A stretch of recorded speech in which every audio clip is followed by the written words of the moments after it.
Hello everyone, मैं सुनील अग्रवाल आप सभी का स्वागत करता हूं बेसिक इलेक्ट्रिकल इंजीनियरिंग के ऑनलाइन लेक्चर सीरीज़ में।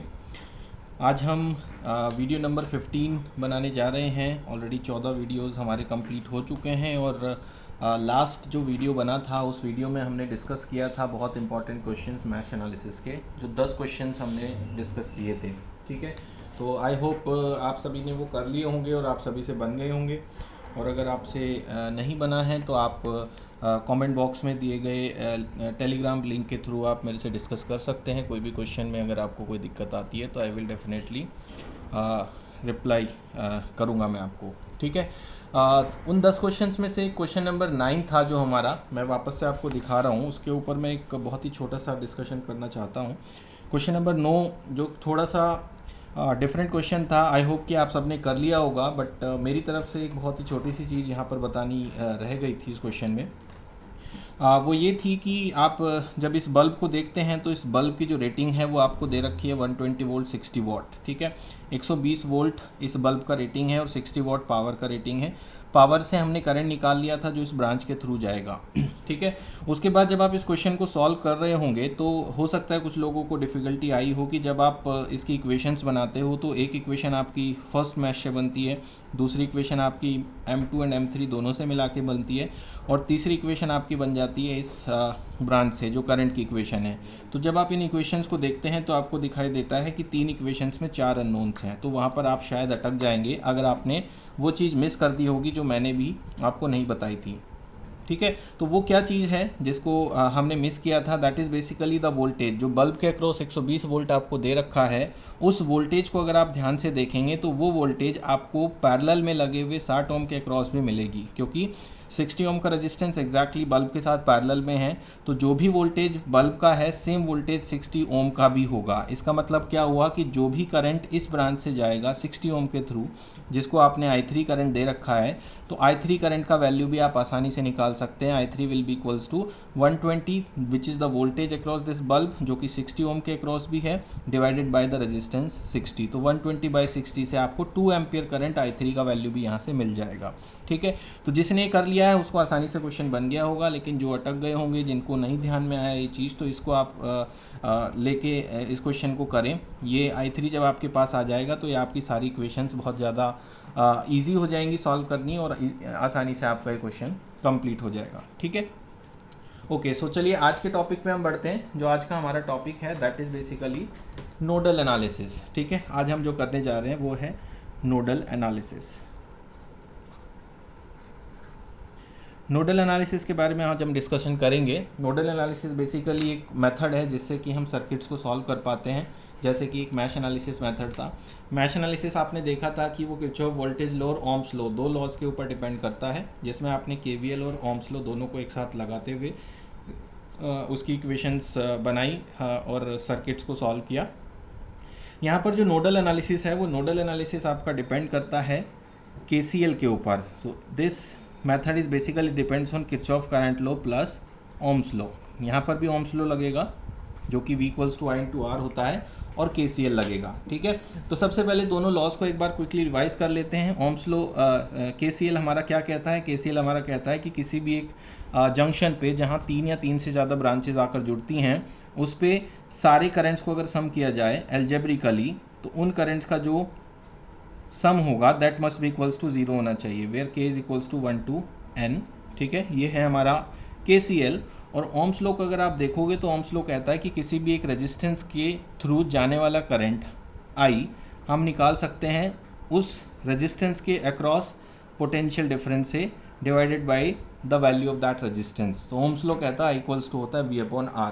तो ये दो लॉज हमें यहाँ पर नोडल एनालिसिस को यूज़ करने के काम में आएंगे। ठीक है, ओम्स लॉ हम ऑलरेडी पढ़ चुके हैं। मान लीजिए ये वोल्टेज V है इस रेजिस्टेंस के क्रॉस, ये इसका रेजिस्टेंस है, और ये हम करंट I निकालना चाहते हैं, तो I will be equals to V/R। This is how we will apply this Ohm's law and KCL both at the same time. दोनों लॉज को हम लगभग एक ही टाइम पर अप्लाई करेंगे। ठीक है, इसके बाद नोडल एनालिसिस को करने के लिए हमारे पास एक प्रोसीजर है कि किस प्रोसेस के साथ हम नोडल एनालिसिस को अप्लाई करेंगे। तो सबसे पहले हम एक प्रोसेस को देख लेते हैं, उस प्रोसेस में जब हम KCL पढ़ रहे थे तो KCL पढ़ते हुए हमने एक चीज़ डिस्कस करी थी जो कि बहुत इंपॉर्टेंट चीज़ थी। वो क्या चीज़ थी? वो थी कि जब भी हम करंट्स को एनालाइज करेंगे तो जितने भी इनकमिंग करंट्स होंगे वो सारे हम नेगेटिव साइन से लेंगे। ठीक है, अगर आपने वो वीडियो नहीं देखा है तो उसको एक बार ज़रूर देखें, जिससे आपको ये चीज़ क्लियर हो जाएगी कि ये हमने क्या किया है, कैसे किया है। और जितने भी आउटगोइंग करंट्स होंगे उन सबको हम पॉजिटिव साइन से ट्रीट करेंगे। ये दो चीज़ें हम किरचॉफ लॉ जब हमने पढ़ा था, ये दोनों चीज़ें हम पढ़ चुके हैं। ठीक है, तो इनकमिंग करंट जो भी हमें दिखाई देगा, इनकमिंग का मतलब कि कोई एक जंक्शन जिसकी तरफ को करंट आ रहा हो, हमें पता होना चाहिए जंक्शन कौन सा है। अगर कोई करंट जंक्शन की तरफ को आ रहा है तो वो इनकमिंग कहलाएगा, और जो जंक्शन से दूर जा रहा है वो आउटगोइंग करंट कहलाएगा। तो ये दो चीज़ें हमें पता हो कि इनकमिंग करंट हम लेंगे नेगेटिव करंट की तरह से, और आउटगोइंग करंट हम लेंगे पॉजिटिव करंट के फॉर्म में। राइट नाउ प्रोसेस, क्या प्रोसेस है नोडल एनालिसिस को लगाने के लिए? कुछ स्टेप्स हैं, डेफिनेट स्टेप्स जो हमें फॉलो करने चाहिए नोडल एनालिसिस यूज़ करते हुए। ठीक है, सबसे पहला स्टेप, जब भी हमें कोई सर्किट दिया जाएगा उस सर्किट में कहा जाएगा कि कुछ आपको वोल्टेज या करंट या पावर कुछ फाइंड आउट करना है और यूज़ करना है नोडल एनालिसिस मेथड। तो उस पर्टिकुलर मेथड को लगाने के लिए आपको जो स्टेप्स फॉलो करने हैं उसमें सबसे पहला जो स्टेप है वो है identify the junction in the given circuit. जो भी सर्किट आपको दिया होगा उस सर्किट में आपको जंक्शंस ढूंढने हैं। जंक्शंस मतलब जहां कम से कम 3 ब्रांचेज आकर जुड़ी हुई हों, वो ऐसे पॉइंट्स आपको फाइंड आउट करने हैं जो जंक्शंस हों। जंक्शंस क्या होता है ये ऑलरेडी डिस्कस हो चुका है पुराने वीडियोस में, आपने अगर नहीं देखा है तो उसको एक बार ज़रूर देखें। सबसे पहले identify the junctions in the given circuit. जितने भी जंक्शंस हैं हमें उनको आइडेंटिफाई करना है और उनको नेम दे देना है, हाईलाइट कर देना है कि ये पर्टिकुलर जंक्शंस दे रखे हैं सर्किट के अंदर। दूसरा काम क्या करना है? दूसरा काम करना है, पहले स्टेप को करने के बाद जितने भी जंक्शंस हैं उनमें से किसी एक जंक्शन को लेना है। Take any junction as reference point. ठीक है, रेफरेंस पॉइंट या फिर हम ग्राउंड कहते हैं। इसका क्या मतलब है? आपको पता ही है कि कोई भी पोटेंशियल की अगर हम बात करते हैं, जैसे मैंने यहाँ पर एक डायग्राम बनाया है, इसमें आपको कहा था कि ये V जो है ये इन दोनों के बीच का पोटेंशियल डिफरेंस है। ठीक है, इसका मतलब ये हुआ कि यहाँ कितना वोल्टेज है और यहाँ कितना वोल्टेज है उसके बारे में हमें कोई नॉलेज नहीं है, बस हमें ये पता है कि इन दोनों के बीच में पोटेंशियल डिफरेंस V है। What is the voltage at this point? What is the potential at this point? We don't know. We only know the potential difference. यहाँ पर हमें क्या करना है, यहाँ पे जितने भी जंक्शंस हैं उन सारे जंक्शंस को आइडेंटिफाई करने के बाद आपको कोई एक जंक्शन ऐसा लेना है जिसको आपको रेफरेंस पॉइंट चूज़ करना है। रेफरेंस पॉइंट या ग्राउंड। रेफरेंस पॉइंट या ग्राउंड का मतलब है कि उस जंक्शन पे वोल्टेज जो होगा वो हो जाएगा ज़ीरो। मान लीजिए कि आपका कोई पॉइंट G पॉइंट है, ठीक है, आपने लिया कोई G पॉइंट जिसको आपने ग्राउंड किया है। उस G पॉइंट पे जो पोटेंशियल होगा VG, हम उसको अगर कहें तो VG will be equals to zero, क्योंकि वो हमने रेफरेंस माना है, उसको ग्राउंडेड माना है। इसका क्या मतलब हुआ? इसका सिंपल सा मतलब ये हुआ कि मान लीजिए आपके सर्किट में दो जंक्शंस हैं, दोनों में से आपने एक को रेफरेंस पॉइंट या ग्राउंड मान लिया जिसका वोल्टेज ज़ीरो हो चुका है। तो पोटेंशियल डिफरेंस दोनों जंक्शन के बीच में कितना हो जाएगा? The potential difference between two points will be the value of the voltage, जो कि फर्स्ट वाले जंक्शन पे है, क्योंकि दूसरा तो आपने ग्राउंड कर दिया है। इसका बेनिफिट क्या है ग्राउंड करने का, रेफरेंस लेने का? बेसिकली बेनिफिट ये है कि अगर आप ग्राउंडेड पॉइंट पे या रेफरेंस पॉइंट पे कोई और वैल्यू लेते हैं, मान लीजिए 2 वोल्ट, 4 वोल्ट, 10 वोल्ट, अगर कोई भी रैंडम पॉजिटिव वैल्यू लेते हैं तो उस केस में आपको क्या करना पड़ेगा? हर बार ग्राउंड पे जो वोल्टेज है, रेफरेंस पॉइंट पर जो वोल्टेज है, उसको हमेशा कंसिडर करना पड़ेगा, क्योंकि ज़ीरो एक नेग्लिजिबल वैल्यू है। ज़ीरो को आप ना भी लिखें तो सर्किट हमारा सॉल्व हो जाता है, कोई भी इक्वेशन हम लिख सकते हैं कोई बिना किसी प्रॉब्लम के। तो ज़ीरो लेने का मेन जो मोटिव है वो यही है कि हमें एक ऐसा रेफरेंस पॉइंट लेना है, एक ऐसा पॉइंट लेना है जिसका वैल्यू हम ज़ीरो नोट करके अपना जो इक्वेशंस हैं उनको सिंप्लीफाई कर सकें, उसमें जो कॉम्प्लेक्सिटी हो सकती थी अदर वैल्यू चूज़ करके उसको हम रिमूव कर दें। नाउ द थिंग इज़ कि कौन सा ऐसा पॉइंट हम लेंगे जो रेफरेंस पॉइंट या ग्राउंड लेंगे, इसकी भी एक कंडीशन है। बेसिकली आपको वो प्रिफर करना है, preferably that point where maximum number of branches are connected। तो इसका क्या मीनिंग हुआ, आपको वो वाला जंक्शन ग्राउंड करना है जहां पर सबसे ज़्यादा नंबर ऑफ ब्रांचेस आकर कनेक्ट होती हैं। जैसे मान लीजिए कि किसी सर्किट में 2 जंक्शन है, एक जंक्शन पे 3 ब्रांच कनेक्टेड है, दूसरे जंक्शन पे 4 ब्रांच कनेक्टेड है। तो आपको जिस पे 4 ब्रांचेस कनेक्टेड हैं उस पर्टिकुलर जंक्शन को ग्राउंडेड करना है। इससे फ़ायदा वही होगा जो मैंने अभी आपको बताया, जो पोटेंशियल डिफरेंस है दोनों जंक्शंस के बीच में, वो पोटेंशियल डिफरेंस का जो इक्वेशन बनेगा वो हमारा आसान होता चला जाएगा because of this zero voltage, और मैक्सिमम नंबर ऑफ ब्रांचेस के लिए हम वो काम कर पाएंगे। तो that is why the condition is कि where we have the maximum number of branches are connected, वो वाला जंक्शन हमें हमेशा क्या करना है, ग्राउंडेड करना है। तो ये है स्टेप नंबर 2, जिसमें हमने जितने जंक्शंस थे उनमें से कोई एक जंक्शन को रेफरेंस पॉइंट माना या ग्राउंड कर दिया। ग्राउंड का मतलब है कि उस पॉइंट पे, उस जंक्शन पे वोल्टेज जीरो हो गया है। और कौन सा पॉइंट रेफरेंस लेना है, एक ऐसा पॉइंट जिस पे मैक्सिमम नंबर ऑफ ब्रांचेस आकर कनेक्ट होती हो। ठीक है, चलिए 2 स्टेप हमारे हो चुके हैं। Now step number 3। Step number 3 हमारा है स्टेप 3। ठीक है, हमने जंक्शंस ले लिए हैं, जंक्शन के बाद एक को हमने ग्राउंड भी कर दिया है। तीसरा जो स्टेप है वो है assign current in each branch. ठीक है, आपको क्या करना है, जितनी भी सर्किट के अंदर ब्रांच हैं उन सब में एक करंट को असाइन कर देना है with direction.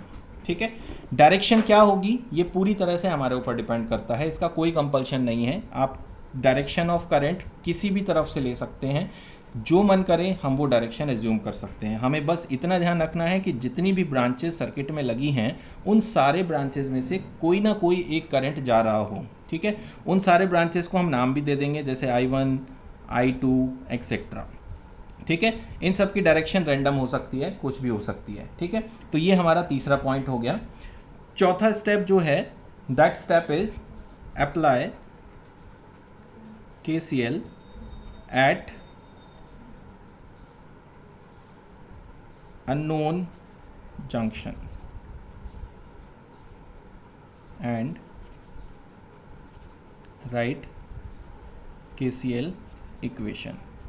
What is the meaning of it? आपको क्या करना है, वो सारे अननोन जंक्शंस, अननोन जंक्शन का मतलब है अभी आपने स्टेप नंबर 2 में देखा था कि एक जंक्शन जो रेफरेंस पॉइंट था जिसकी वोल्टेज जीरो हो गई थी, तो जीरो मतलब इट इज़ नोन, वो नोन जंक्शन है पूरी तरह से, तो उसको आपको नहीं कंसिडर करना है। अब आपको उस जंक्शन को छोड़ के उसके अलावा जितने भी जंक्शंस बचते हैं जिनको हमने कहा है अननोन जंक्शन, उन सभी अननोन जंक्शंस पे क्या लगाना है, KCL लगाना है। KCL लगाने का तरीका हमें सबको पता है, हम देखेंगे कि किसी जंक्शन पे करंट आ रहा है या बाहर की तरफ को जा रहा है, उसके हिसाब से करंट की डायरेक्शन, पॉजिटिव नेगेटिव साइन जो हम आउटगोइंग इनकमिंग के हिसाब से लेते हैं उसके हिसाब से लिखते हुए KCL इक्वेशंस लिख लेंगे। ठीक है, जब ये सारा स्टेप, ये सारा काम खत्म हो जाएगा, 5th स्टेप होगा determine the value of each unknown current by Ohm's law. अब जितनी भी ब्रांचेज हैं उनमें रेजिस्टेंसेस होंगे, रेजिस्टेंस वोल्टेज सोर्स सीरीज़ में होंगे या करंट सोर्स होगा, कुछ ना कुछ तो लगा होगा। आपको क्या करना है, जितने करंट्स आपने एज्यूम किए थे I1, I2, I3 या जो भी आपने ले रखा है हर ब्रांच में, उन सभी करंट्स की वैल्यू फाइंड आउट करनी है। किसकी हेल्प से, ओम्स लॉ की हेल्प से। अब ओम्स लॉ कैसे अप्लाई करना है, you know it very well कि कोई भी एक ब्रांच है हमारे पास, उस ब्रांच का आपको पोटेंशियल डिफरेंस निकालना है और उस पोटेंशियल डिफरेंस को रेजिस्टेंस जो भी उस ब्रांच में लगा है उससे आपको डिवाइड करना है, तो आपको करंट का वैल्यू पता चल जाता है। ठीक है, तो सारे के सारे करंट्स जितने भी अननोन थे उन सब की वैल्यू, उन सब का आपने निकालना है ओम्स लॉ के हिसाब से, ओम्स लॉ के अकॉर्डिंग। ठीक है, फाइनली जो 6th स्टेप है आपका, 6th स्टेप होगा आपका putting all the values of currents in KCL equations and solve them for unknown junction voltages। ठीक है, आपको क्या करना है, जितने भी आपके पास अननोन जंक्शन थे उन सब के पास एक एक अननोन पोटेंशियल है। जैसे जो ग्राउंडेड हो गया उसका तो ज़ीरो हो गया, इसी तरह से जितने भी उसके अलावा जितने जंक्शंस बचते हैं उन सब पे एक एक वोल्टेज है, V1 V2 V3 VA VB VC कुछ भी हम ले सकते हैं। उन सभी वोल्टेजेस के लिए हमें इक्वेशंस को सॉल्व करना है। जैसे आपके पास अगर दो जंक्शंस अननोन बचते हैं, तीन जंक्शन हो किसी सर्किट में, तीन में से एक ग्राउंडेड हो गया तो नोन हो गया, उसके अलावा दो अननोन जंक्शंस हों अगर, तो उन दो अननोन जंक्शंस पे आपकी दो केसीएल इक्वेशंस बनेंगी। उन केसीएल इक्वेशंस में जब आप करंट्स की वैल्यू को डालेंगे तो आपको दो इक्वेशंस मिलेंगी जो वोल्टेज के टर्म में होंगी। एंड फाइनली आपको क्या करना है, उन जंक्शन वोल्टेजेस को ही निकालना है। And once you know all the junction voltages, you can easily find out the current in any of the branch. फिर आप किसी भी जंक्शन किसी भी ब्रांच में करंट को आसानी से फाइंड आउट कर सकते हैं, क्योंकि उसके बाद आपके पास सिंपल ओम्स लॉ का फॉर्मूला है। आप सभी करंट की वैल्यूज जानते हैं जो कि वोल्टेज और रेजिस्टेंस के टर्म में है, और आपको अगर वोल्टेज की वैल्यू पता है तो आप आसानी से करंट को निकाल सकते हैं। ठीक है, तो अब इन सारी प्रोसेस जो स्टेप्स हैं उसका एक छोटा सा डेमोन्स्ट्रेशन देख लेते हैं, एक सिंपल सा सर्किट अप्लाई करके। ठीक है, हम एक बहुत ही छोटा सा सिंपल सा सर्किट ले रहे हैं जिसमें एक वोल्टेज सोर्स है, एक रेजिस्टेंस है, एक रेजिस्टेंस यहाँ लगा है, one resistance is here and one voltage is here. ठीक है, let's say this is V1, this is V2, this is resistance R1, this is resistance R2, this is resistance R3। ये हमें circuit दे रखा है, इस सर्किट को हमें solve करना है by using Ohm's law, nodal analysis. ठीक है, तो नोडल एनालिसिस लगाने के लिए हमारे पास सबसे पहला क्या स्टेप था, अगर हम स्टेप्स को याद करें तो सबसे पहला स्टेप था identify the junctions in the given circuit. Circuit में कितने जंक्शंस हैं ये फाइंड आउट करना है। तो लेट्स सी, आप देखेंगे कि ये जो पॉइंट है ये जंक्शन नहीं हो सकता because only two elements are connected. ये पॉइंट जंक्शन नहीं हो सकता, only two elements are connected. ये पॉइंट एक जंक्शन हो सकता है because three resistances are connected to this. तो let's say this is one junction and give it a name A या 1 ए दे देते हैं। ठीक है, this is junction A. Similarly नीचे साइड में आप देखेंगे कि ये जो पॉइंट है ये पॉइंट सेपरेट पॉइंट नहीं है। क्यों नहीं है? क्योंकि यहाँ कोई भी एलिमेंट कनेक्टेड नहीं है। तो आइडियली अगर इस सर्किट को रीड्रॉ करें तो ये सर्किट रीड्रॉ होकर कुछ ऐसा बन सकता है because there is nothing connected on the bottom side. Bottom side पर कुछ भी कनेक्टेड नहीं है। अगर इस सर्किट को आप कुछ इस तरह से देखें तो भी ये सर्किट सेम ही होगा बिकॉज नीचे कुछ भी कनेक्टेड नहीं है। अगर यहाँ कुछ कनेक्ट होता तो तब आप ये काम नहीं कर सकते थे। ठीक है, but here there is no element connected from this point to this point, so we can consider all these 3 points to single point. ठीक है, तो इस सिंगल पॉइंट को एक V1 आके कनेक्ट हुआ, एक R3 आके कनेक्ट हुआ और एक V2 आके कनेक्ट हुआ, तो this will be another junction B. तो there are total 2 junctions A and B. Step number 1 हमारा पूरा हो गया, 2 जंक्शंस हैं A और B. दूसरा स्टेप हमारा था take any junction as reference point. कोई भी एक जंक्शन को रेफरेंस पॉइंट ले लीजिए, बट प्रेफर करना है एक ऐसे जंक्शन को जहाँ पर ब्रांचेस सबसे ज़्यादा हों। तो यहाँ पर ए और बी दोनों पे तीन ब्रांचेज हैं, तो हम किसी भी एक को ले सकते हैं। और ऐसे केस में हम यूजुअली सर्किट के बॉटम साइड पर जो जंक्शन है उसको ग्राउंड करते हैं। ठीक है, तो ए को भी हम कर सकते हैं, ऐसा कोई प्रॉब्लम नहीं है, but we'll go for B at this time. B को ग्राउंड करने का तरीका ये है कि हम यहाँ पर एक ग्राउंड का साइन बना देते हैं। ये ग्राउंड का साइन है ट्राइंगल टाइप का जो हमने बनाया है। साथ ही साथ बी पर जो वोल्टेज है that is voltage VB and ground करते ही VB हो गया 0, और यहाँ पर ए पर जो वोल्टेज है दैट इज़ VA। ठीक है, एक वोल्टेज VA है ए जंक्शन पे, दूसरा वोल्टेज VB है बी जंक्शन पे। बी जंक्शन हमने रेफरेंस लेके ग्राउंड कर दिया तो VB हो गया 0। अब अननोन जंक्शन कितने बचे? सिर्फ एक जंक्शन। ठीक है, तीसरा स्टेप है assign current in each branch. सारी ब्रांचेज में करंट असाइन करेंगे हम, कोई भी रैंडम डायरेक्शन हम ले सकते हैं। ठीक है, तो रैंडम डायरेक्शन के केस में हम क्या करेंगे, हमारा जो मेथड रहेगा वो ये रहेगा कि जब भी हम किसी ब्रांच में करंट एज्यूम करेंगे वो हमेशा बाहर की तरफ को जाती हुई दिखाई देगी। ये सिर्फ हमारा अजम्पशन है, इसमें कोई भी कंपल्शन नहीं है। We can take any direction of current here. So let's say a junction से 3 ब्रांचेज जा रही हैं, नंबर 1, नंबर 2 एंड नंबर 3। तीनों ही डायरेक्ट ब्रांचेज में हम जो करंट एज्यूम करेंगे वो आउटगोइंग है। तो मान लेते हैं एक ये करंट जा रहा है I1, एक ये करंट जा रहा है I2 और एक ये करंट जा रहा है I3।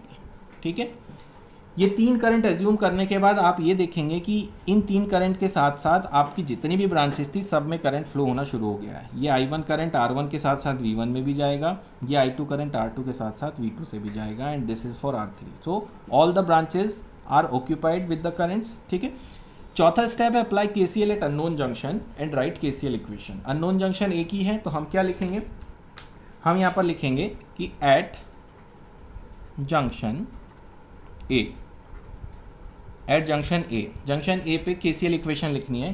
केसीएल इक्वेशन मतलब ए जंक्शन पर कितने करंट्स आ रहे हैं या कितने करंट जा रहे हैं। हम देखते हैं 3 करंट जा रहे हैं, तीनों के तीनों आउटगोइंग है, आउटगोइंग मतलब पॉजिटिव। तो इक्वेशन क्या बनेगी, simple I1 plus I2 plus I3 must भी इक्वल्स टू होना चाहिए 0 ए जंक्शन के लिए। हमें पता है कि आउटगोइंग करंट पॉजिटिव लेना है, तो पॉजिटिव लेते हुए हमने तीनों करंट को सम करके I1 plus I2 plus I3 equals to 0 put कर दिया। नाउ एक ही अननोन जंक्शन था तो एक इक्वेशन बचेगी हमारे पास। फिफ्थ पॉइंट हमारे पास है determine the value of each unknown current by Ohm's law. I1 I2 I3 तीनों की वैल्यूज हमें फाइंड आउट करनी है। कैसे फाइंड आउट करनी है अब आप देखिए। आप अगर I1 पे कॉन्सेंट्रेट करें, let us concentrate on I1। What is the value of I1 here, I1 की वैल्यू आउटगोइंग डायरेक्शन में जा रही है। अब अगर ये करंट A से B की तरफ को जा रहा है तो इसका मतलब ये होगा कि A की वोल्टेज को हमने हायर पोटेंशियल पर माना हुआ है और B की वोल्टेज को हमने लोअर पोटेंशियल पर माना है। अब नेचुरली B को तो हमने 0 कर दिया, तो वो तो ऑलरेडी लो पोटेंशियल पर है। तो अब हमें क्या करना है, हमें A टू B के बीच में जितने भी एलिमेंट्स कनेक्टेड हैं उसको पूरी को एक ब्रांच मानते हुए उसका पोटेंशियल डिफरेंस फाइंड आउट करना है। पोटेंशियल डिफरेंस कैसे निकालते हैं, पोटेंशियल डिफरेंस निकालने के लिए आपको हायर पोटेंशियल से लोअर पोटेंशियल की तरफ को चलना है, मतलब करंट की डायरेक्शन को फॉलो करते हुए चलना है। ठीक है, तो मान लेते हैं कि आपके पास एक ए पॉइंट ये है, यहाँ से आपको शुरू करना है, आप इस डायरेक्शन में बढ़ेंगे। सबसे पहले आपको मिलेगा एक वोल्टेज VA। ठीक है, यहाँ पर ए पे जो वोल्टेज है वो है VA। उसके बाद V1 का जो पोलैरिटी है ऊपर पॉजिटिव नीचे नेगेटिव दे रखा है। जब आप पोटेंशियल डिफरेंस निकालते हैं तो हायर पोटेंशियल में से लोअर पोटेंशियल की वोल्टेजेस को माइनस करते चले जाते हैं। जैसे ए और बी के बीच में अगर आप पोटेंशियल डिफरेंस निकालना चाहते हैं, ठीक है, मान लीजिए एक रेजिस्टेंस लगा है यहाँ पर, ये ए पॉइंट है, ये बी पॉइंट है, आप कह रहे हैं करंट फ्लो कर रहा है आई, तो आई की वैल्यू क्या हो जाएगी, the potential difference between A and B में पोटेंशियल हो जाएगा VA minus VB divided by the value of resistance R। ठीक है, ये ओम्स लॉ होता है। बिल्कुल उसी तरह से हम यहाँ पर करने जा रहे हैं। कैसे करेंगे, हम यहाँ पर करेंगे कि I1 जो करंट है वो आउटगोइंग है, आउटगोइंग मतलब A से B की तरफ को जा रहा है, मींस हायर पोटेंशियल पर VA है। ठीक है, तो VA में से बाकी सारी वोल्टेजेस को माइनस करते हुए चलना है। यहाँ आप देखेंगे जो V1 का पोलैरिटी है वो ऊपर पॉजिटिव है, मतलब ये पॉजिटिव V है। पॉजिटिव V को आप क्या करेंगे, VA में से माइनस करेंगे V1 को, बिकॉज ऊपर पॉजिटिव टर्मिनल है और माइनस करना है तो माइनस ऑफ V1 हो जाएगा। उसके बाद नीचे आएंगे VB मिलेगा आपको, VB के लिए आप लिखेंगे फिर से माइनस ऑफ VB। ठीक है, ये हो गया total voltage, total potential difference in this branch, entire branch. ठीक है, VA minus V1 minus VB, ठीक है, divided by the value of resistance. ठीक है, according to Ohm's law V by R होना चाहिए। V हमारा पोटेंशियल डिफरेंस A और B के बीच में है, तो VA minus V1 minus VB divided by the value of resistance R1। ये आपका I1 करंट हो गया।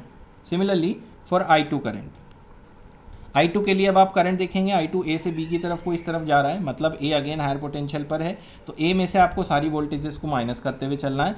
But here you can see जो V2 वोल्टेज है वो ऊपर नेगेटिव है, नीचे पॉजिटिव है। ठीक है, ऊपर नेगेटिव नीचे पॉजिटिव होने का मतलब ये हुआ कि अगर इसकी पोलैरिटी रिवर्स की जाए, ऊपर पॉजिटिव बनाया जाए, तो ये माइनस ऑफ V2 हो जाएगा। ठीक है, इट मीन्स हमारा जो कंसिडरेशन है वो इसके जस्ट अपोजिट डायरेक्शन में ये V2 लगा हुआ है, तो कंसिडरेशन में हमें इसके नेगेटिव साइन को ट्रीट करना है। This is nothing but like this, ऊपर पॉजिटिव के साथ माइनस ऑफ V2।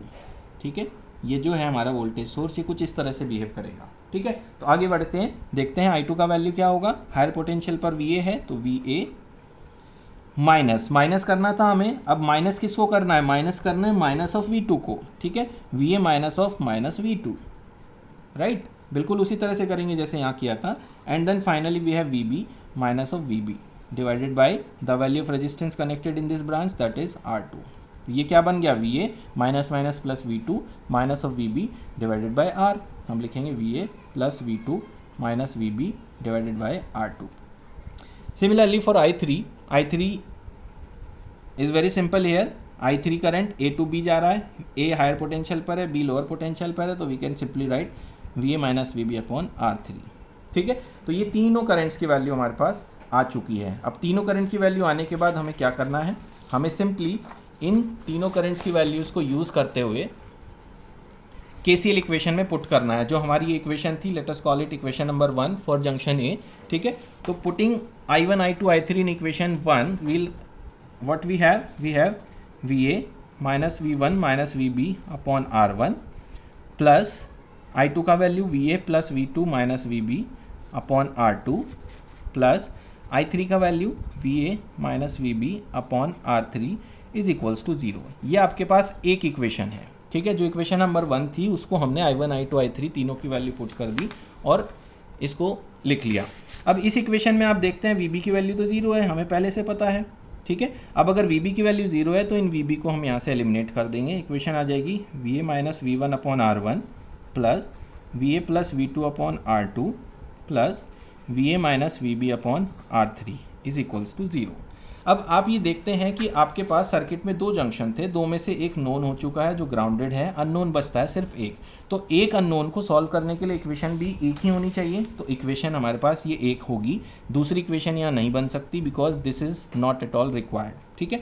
अब आपके पास V1 R1 V2 R2 और R3 इन सब की वैल्यूज़ होगी। इन सब की वैल्यूज़ के हिसाब से आपको क्या करना है, VA का वैल्यू निकालना है। सॉरी दिस इज 0, ठीक है। आपको सिर्फ VA का वैल्यू निकालना है। तो from this equation you will find this for VA, ठीक है। You will solve this equation for VA and once you know the value of VA you can easily find out the value of I1 और I2 और I3, क्योंकि VB आपको पता है sir. इन तीनों currents में सिर्फ VA अननोन था जिसकी वैल्यू आपने निकाल ली इक्वेशन 1 से, ठीक है। And once you know this VA you can easily find out the values of current I1 और करंट I2 और करंट I3। तो आपको I1 I2 I3 या जिस ब्रांच का करंट चाहिए या जहाँ पावर चाहिए, जहाँ वोल्टेज चाहिए, आसानी से आप निकाल सकते हैं, ठीक है। बहुत ईजी टास्क है, आगे हम इसको ईजिली कर सकते हैं, ठीक है। तो ये पूरा प्रोसेस जो है नोडल एनालिसिस का हमने इस वीडियो लेक्चर में सुना, ठीक है। इसको हम अच्छे से समझें पहले, क्योंकि ये बहुत इंपॉर्टेंट है। मैश और नोडल दोनों ही जो मेथड्स हैं वो बहुत इंपॉर्टेंट है आगे आने वाले सारे मेथड्स के लिए, क्योंकि इन दोनों मेथड से ही आगे के सारे क्वेश्चन सॉल्व होते हैं, ठीक है। So in the last next lecture, जो नेक्स्ट वीडियो है हमारा, उसमें हम क्वेश्चंस की प्रैक्टिस करेंगे, नोडल एनालिसिस के ऊपर कुछ क्वेश्चंस करने की कोशिश करेंगे, ठीक है। तो नेक्स्ट लेक्चर को आप देखिएगा उसके क्वेश्चंस के लिए, और अगर आपको कोई डाउट आता है तो नीचे जो डिस्क्रिप्शन दिया हुआ है उसमें आप देख सकते हैं, एक टेलीग्राम लिंक है, उसके थ्रू आप अपने डाउट्स पूछ सकते हैं, ठीक है। So thank you so much, thank you.